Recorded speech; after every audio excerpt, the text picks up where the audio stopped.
Hello and welcome to the Superposition Guys podcast. My name is Yuval, and my guest today is Sergio Gago, CTO of Cloudera and former head of AI and quantum at Moody's.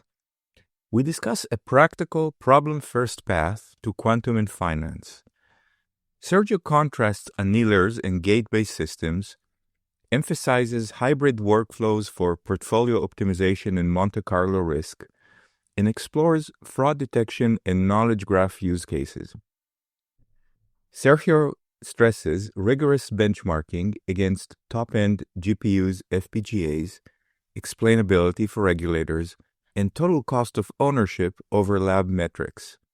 We also touch on post-quantum cryptography, offense versus defense, realistic definitions of quantum advantage, and why disciplined pilots and candid candor comparisons matter more than hype, and much more.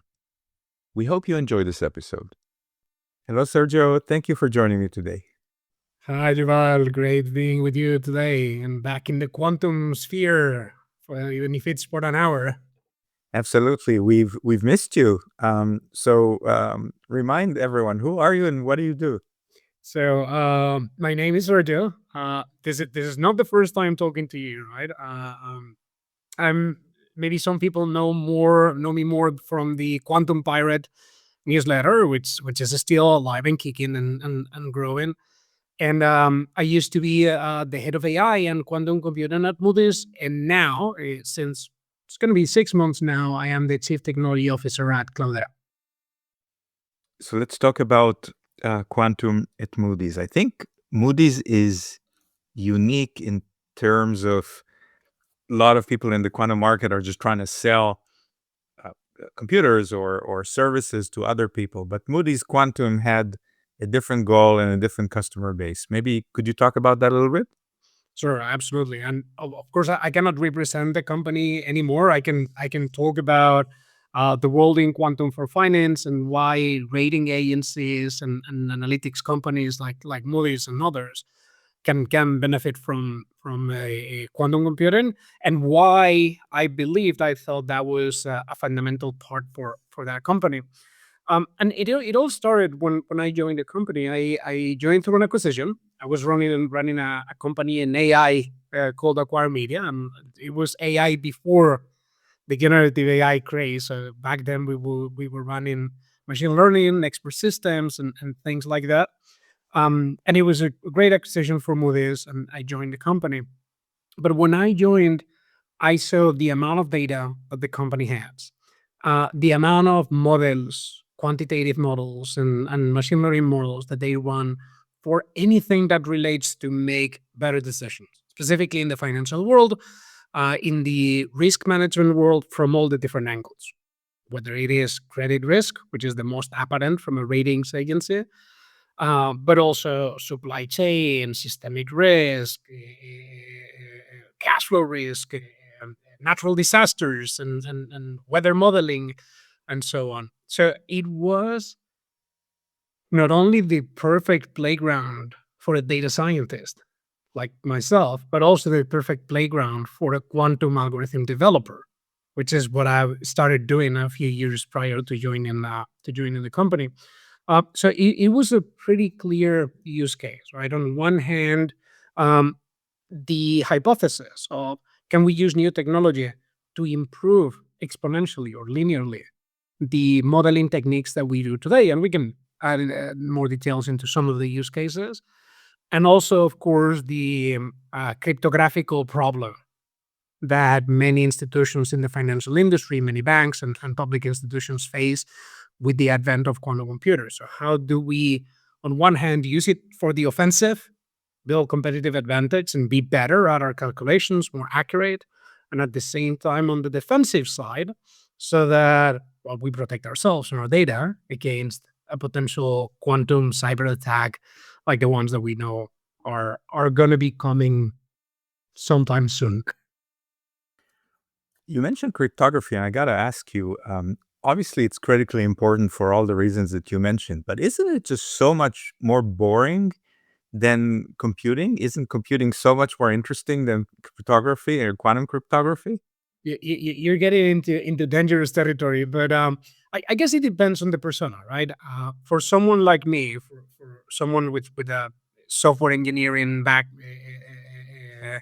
background and data science and so on, I definitely prefer the computing side, tinkering with algorithms and playing with new machines and so on. I did that from playing with GPUs when we started doing that for machine learning, FPGAs, and another type of compute systems. And then when I got to know that you could tinker with quantum computers, then that was a new paradise for me.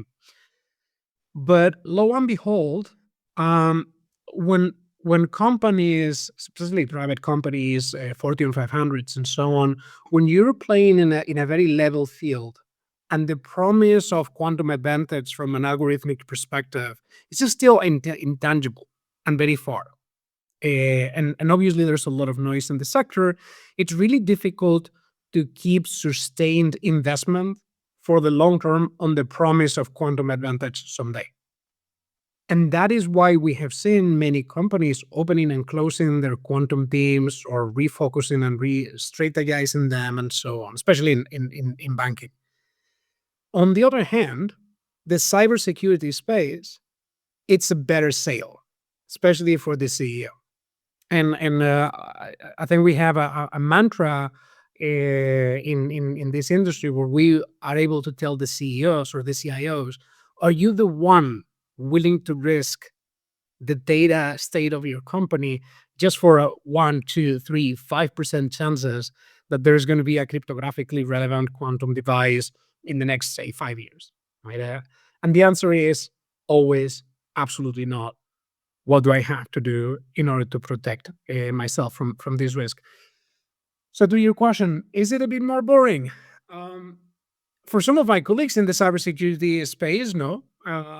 They love it. They are super engaged, and many people in the industry that we all know are really good at that. Me personally, I enjoy more playing on the offensive, but I think you need both, especially for a long term and sustained quantum strategy in the private sector. Boring does not mean it's not important. So I think we agree on the important part. You started by saying that you joined Moody's and you wanted to see if these new technologies could help them analyze their vast amounts of data better. And a few years into this, what's your answer? Can quantum computing help analyze data better? And when, if not now? Right. Again, on the super easy questions to ask, I think it's dangerous territory because many companies keep making those claims of quantum advantage, right? And you always have to take it with a pinch of salt because it's quantum advantage for what exactly and under what circumstances.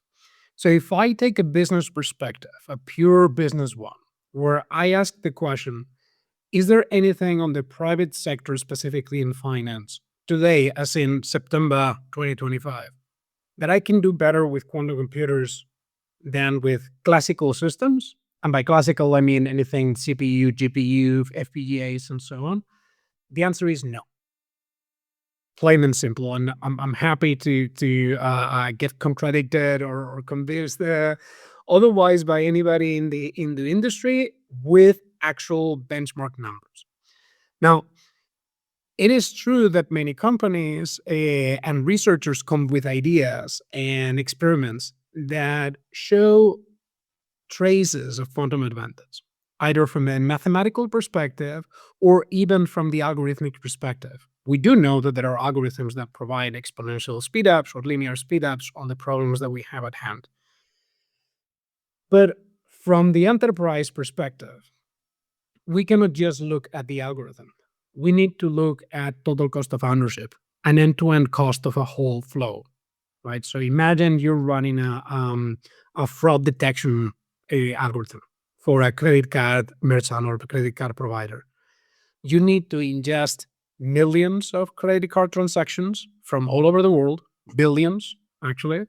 You need to build a classifier that has certain thresholds that is explainable, and then you need to build the right model to classify something as potentially fraudulent or not.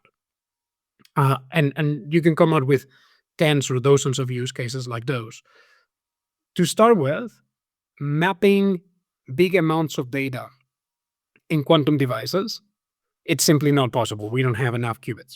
And we most likely won't have that many qubits to deal with, say, training data sets such as the ones that we use for large language models. So maybe that is not the way of looking into the problem. Many people work on feature reduction, for example, principal component analysis on machine learning problems that in principle are supposed to help our classical algorithms run better and in a more efficient way. So those are the ones that I'm most interested in, where quantum takes small parts of the process or the problem and builds speed ups or accuracy improvements in that area. But for the most part, they will be heuristic approaches rather than algorithmic.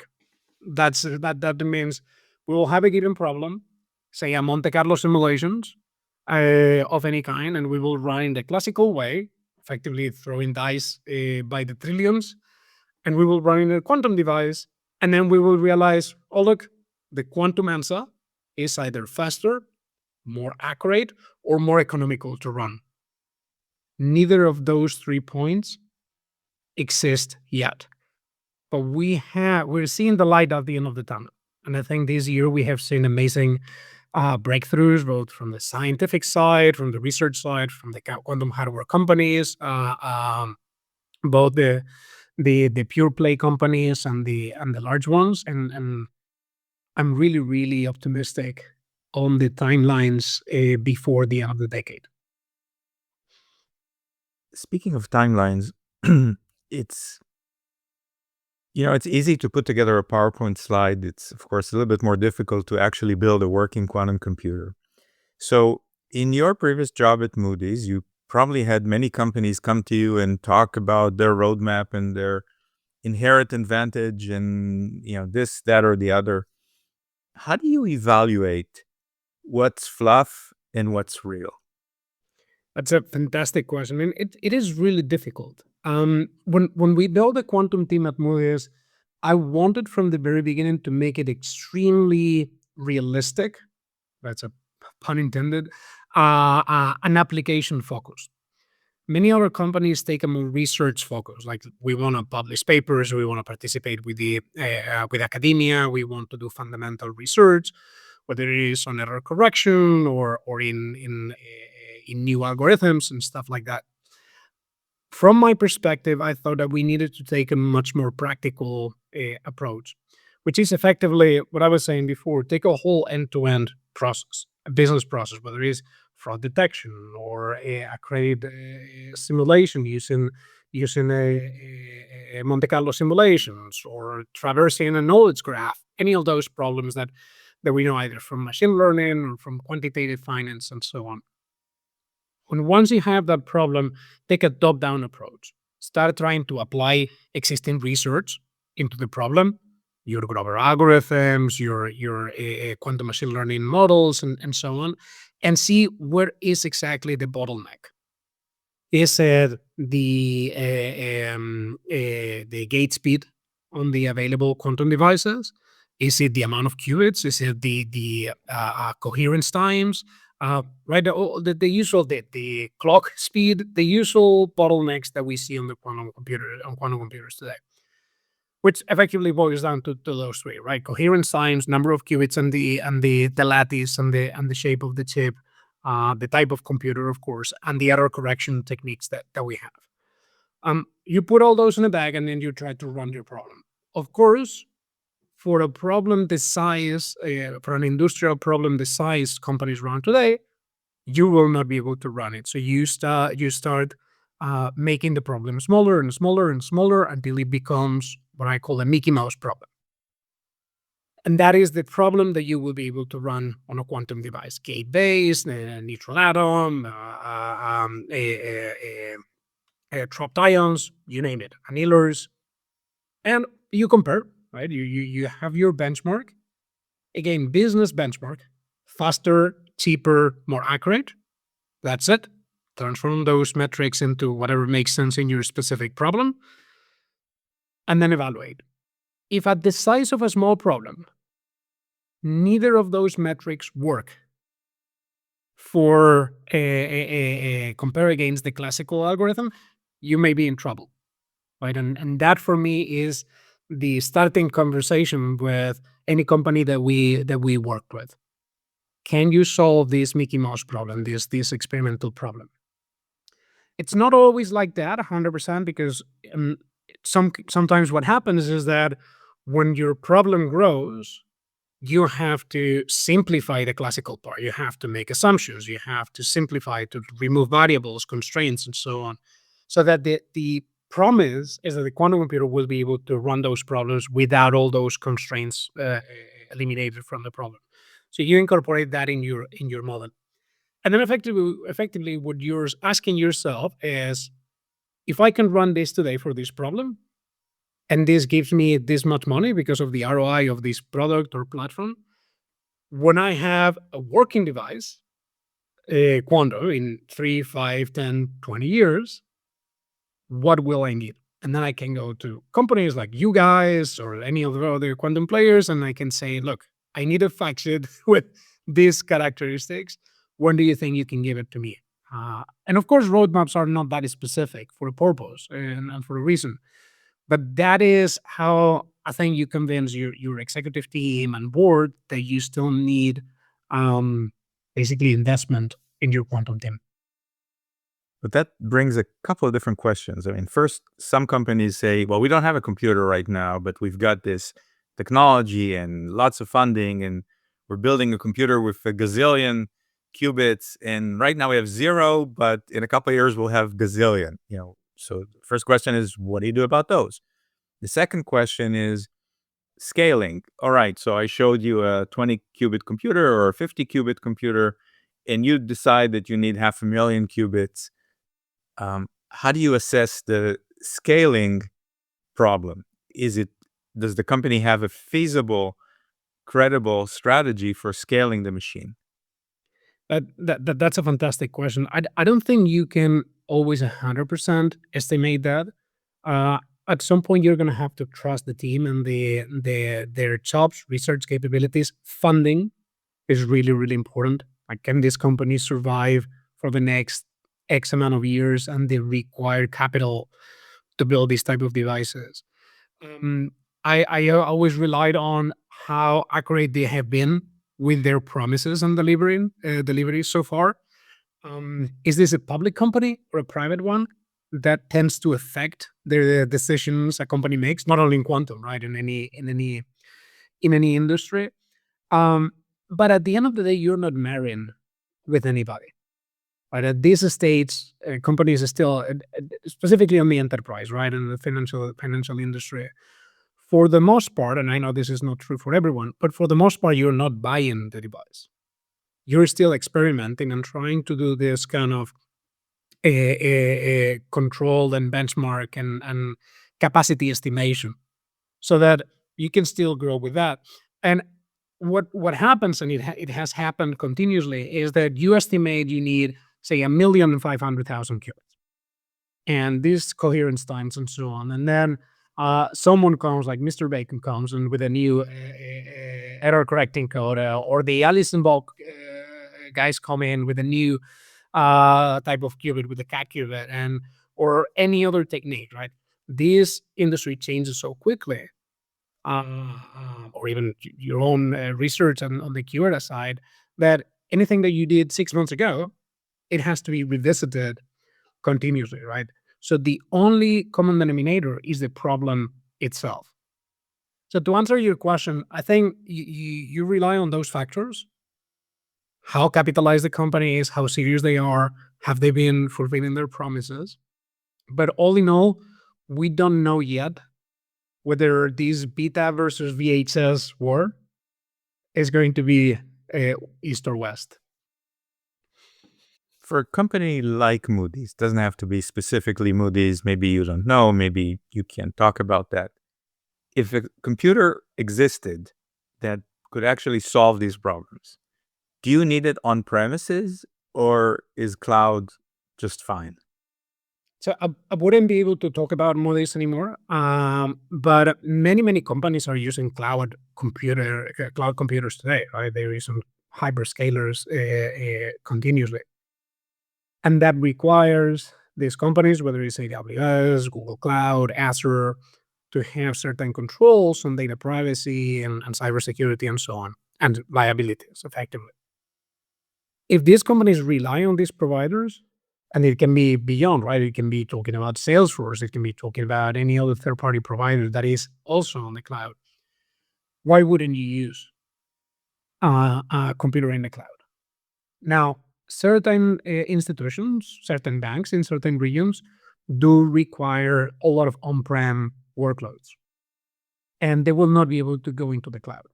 Even public institutions are now very heavy on sovereign clouds, right? Being able, the owner of your own destiny. So in those cases is where these companies will require certain on-prem capacity. Now, here's the trick. When you talk about classical compute, all the infrastructure that we have created, say you want to build an AI cluster with GPUs and storage and the like, so you can run your own LLM, you are the owner of your own destiny, you control everything, you don't rely on the prices that any of the hyperscalers chains and accesses and so on. That's fantastic, but all the work that we have been putting in the last decades on that infrastructure is one such that we run on pure commodity hardware. You put together a cluster of 1,000 nodes, 5 nodes die, and it doesn't matter because 5 other nodes take the load immediately. They are exactly the same.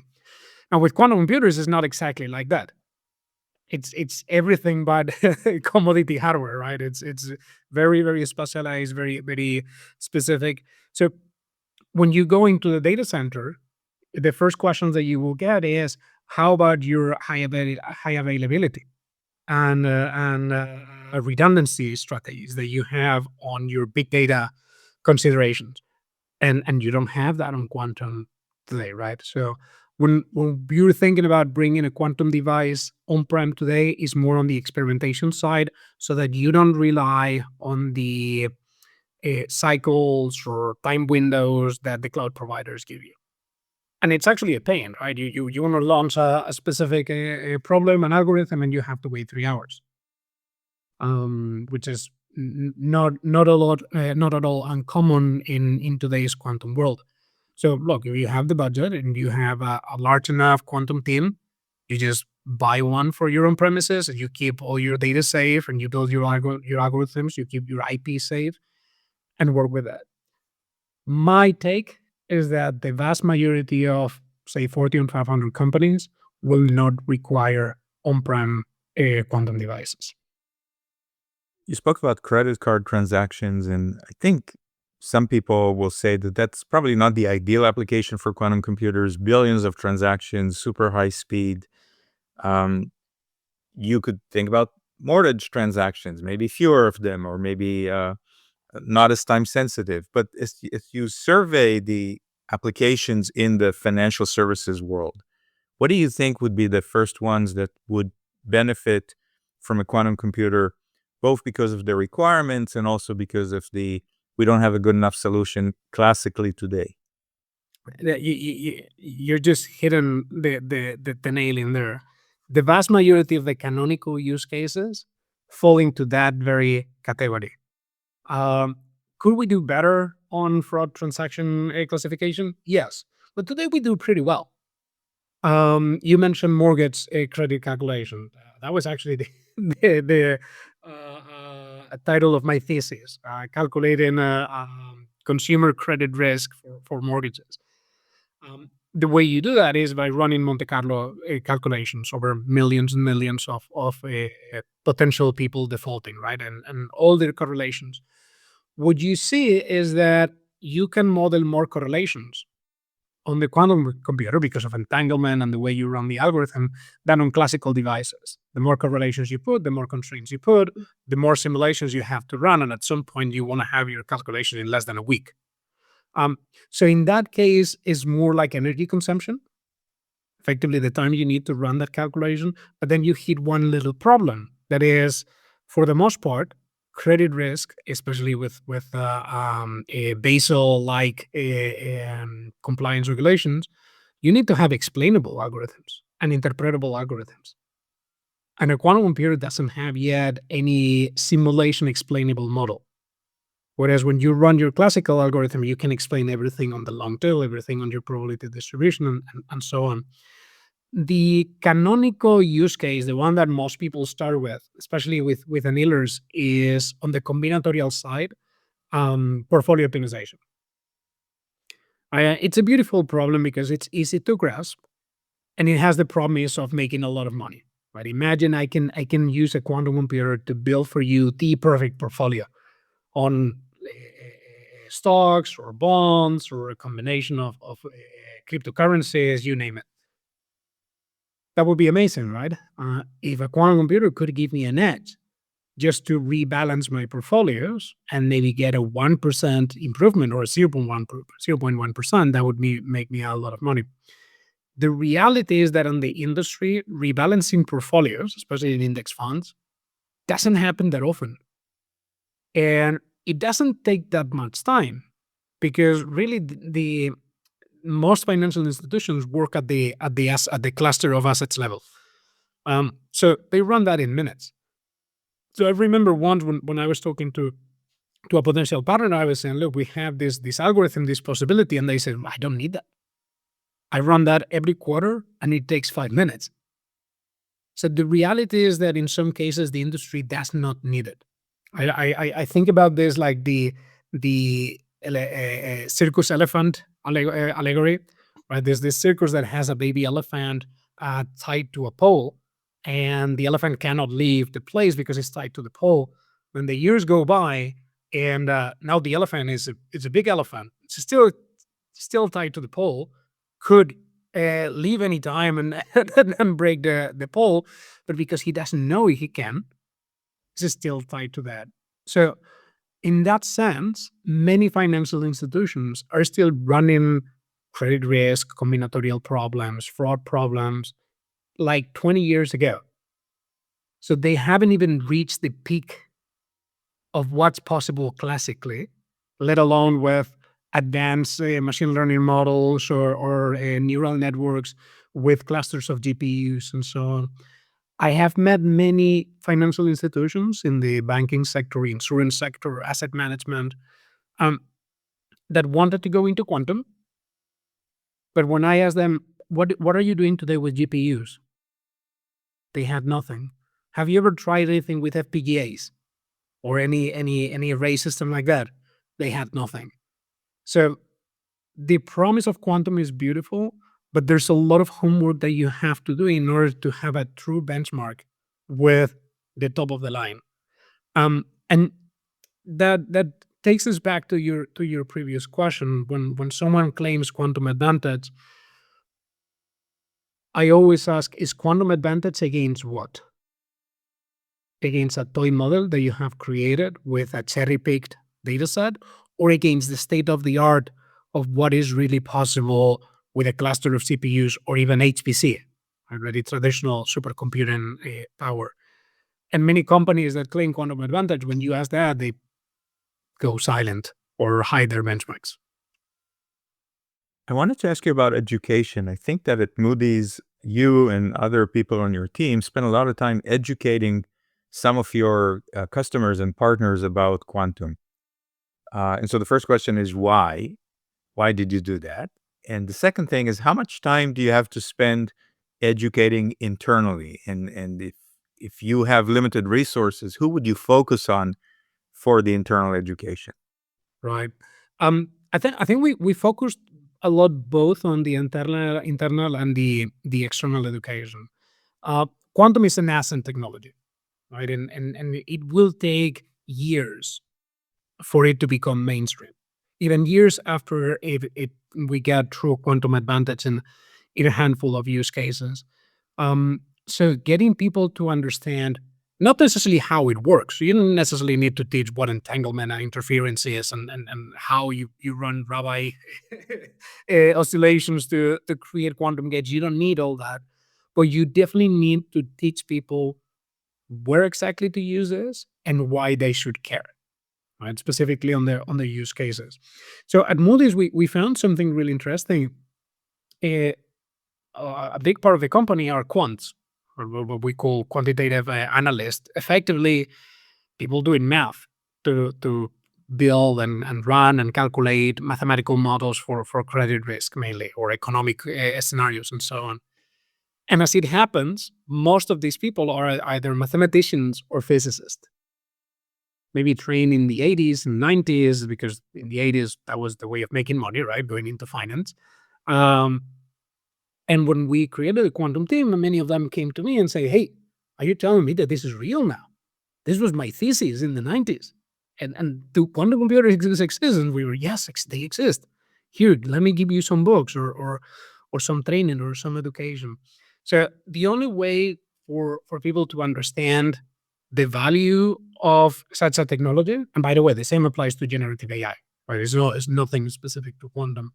You need to spend a lot of time communicating and convincing people that there is something here.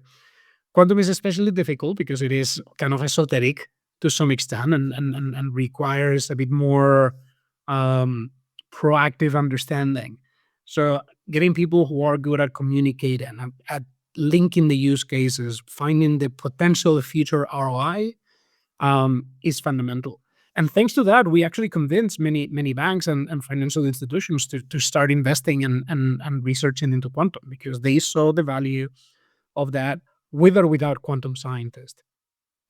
So yes, we spend a lot of time, and I would do it again, because that is how then you bring domain experts into the field. And one of the things that we did pretty well was we had experts in specific areas of credit risk, domain expertise, and so on. We had in our team the quantum experts, and then we would partner with an external client to build something jointly. You need the domain knowledge. The same happens in pharma, for example, or in logistics. Without the knowledge on how the problem is actually used in the field, you're only playing with mathematics that are fantastic, interesting, but they're not going to get you any ROI. Do you think there are too many quantum companies? I mean, you read the news and yet another superconducting computer is born. Um, or conversely, do you think there are areas that are ripe for new companies and new ideas in the quantum field? I think there should be many more quantum companies. Uh, um, it is the more people, the more and better we evolve. There are many ideas to be researched. There are many gaps in our knowledge still. Many opportunities. I think that as we move into the future, companies will start finding specific niches, like domain niche, or in the case of hardware, specific focus on one type of hardware. And at some point, even some would argue that we are already in that stage today on consolidation. We started seeing already some of the first acquisitions and mergers and so on, which I think is beautiful. Right, we're in the second or third era of quantum startups, if you depending on how you look at that.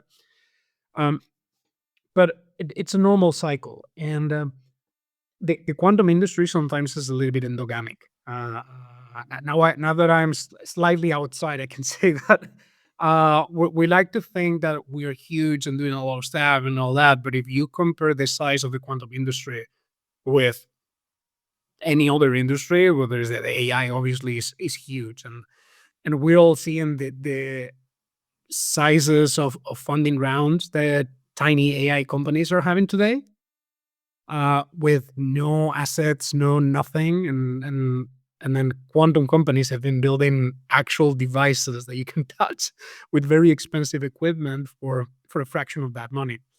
So there's still a lot of work to do, both on the private sector, on the investment sector. Um, Different countries are investing more than ever and that's also really good news. So the money keeps flowing. We need to make sure that the money starts flowing from the private sector as well, rather than subsidies, supports, grants, and so on. You're familiar with the B-2 plane, right? The B-2 bomber. And I think 20 of those have been built, maybe 22. And I think the reason was that originally the US government ordered 70 of these. Then they found out it's $2 billion a piece. And so they had to cut down.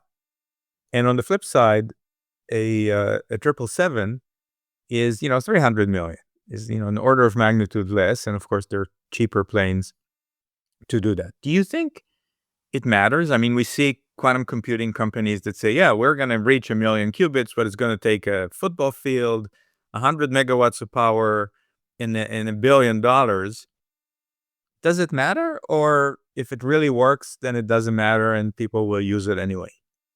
I mean, think about it. If you had a cryptographically relevant quantum device, the cryptographically relevant part is important, but we would probably be protected by then. The amount of problems that you can solve with that on the proactive side, on the competitive advantage side, is massive. So many companies would pay $1 billion and much more for that device. The value that brings to the business is huge. Now, the question is, in the moment every company has one of such devices, obviously the value goes down. So there's a commoditization piece that is relevant. I will not dare to say how many quantum computers will exist in the world. I think that claim was made for classical computers in the past, and it did not go well. I think there's one difference, though. Quantum devices are not generic devices for absolutely everything, like generative AI is, for example. Right? So you use ChatGPT, you can use it for absolutely everything. A quantum device, you will use it for solving this specific problem. And even some of those big data centers, whether it's photonic data centers and all that we see today, they're still niche. Right? Sure, they are universal computers, but still they're going to be niche for very specific data centers, for very specific use cases. So I imagine that more like HPC, really. Like every country has their handful of a few supercomputer data centers that will be hybridized with quantum devices and other stuff. Maybe at some point we'll have a little quantum chip in our phones and laptops for very specific computations, but the big ones, the big millions and millions of qubits, and at some point we will need billions. And we think today about billions in the same way that we thought about megabytes in the past. So I'm thinking, I'm sure you have seen this picture of an IBM hard disk getting into an office that was a megabyte, right? And people was taking that from a truck and putting that in an office, and that was 1 megabyte. I think that the way we talk about the million qubit goal is in the same way. At some point in a few years, people will look back and will say, "What are you talking about? 1 million qubits? We have, tera qubits or something like that." Forgive me for mixing metaphors here, but now that the quantum pirate is sailing away from Fantasy Island, what advice do you have for those that remain on the island? Well, I still intend to keep the newsletter and keep sending it. Is my way of staying in the industry. I love quantum computing. I think at some point, even in Cloudera, we will have something to say about that. Not yet. It's not yet the right moment. But at Cloudera, we're a big data platform, and we link data centers and cloud providers and so on. So there's a lot to say in that area.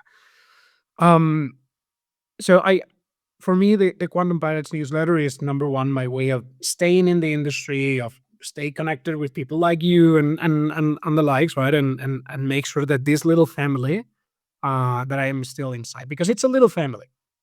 We're not that many people working on this, growing, but still a handful.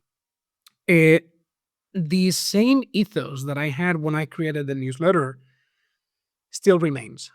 There is more, even more hype and smoke and mirrors and bullshit than ever before. Right. And that makes sense. The more a specific technology becomes mainstream, the more people come into the field and talk without any specific knowledge. And don't get me wrong, I am not a scientist, I'm not a physicist, even though I did my master's and so on. But you keep going, and I keep learning from it and learning from my readers, and my readers keep learning from me. Um, and I think it's a fundamental part of what everyone needs to do. You need to keep reading continuously on a real balance between science and research, industry and applications. If you focus only on one of those things, you're going to be missing out on a lot of the things that the world has to offer. So yeah, like and subscribe. And last, it's coming, and I forget what you answered the last couple of times I asked you that. Hypothetically, if you could have dinner with one of the quantum greats, dead or alive, who would that be? So my guess, I would have to go back and check who I said, but probably I say the Feynman, right? He has been my longtime hero for his combination of physics and music, arguably.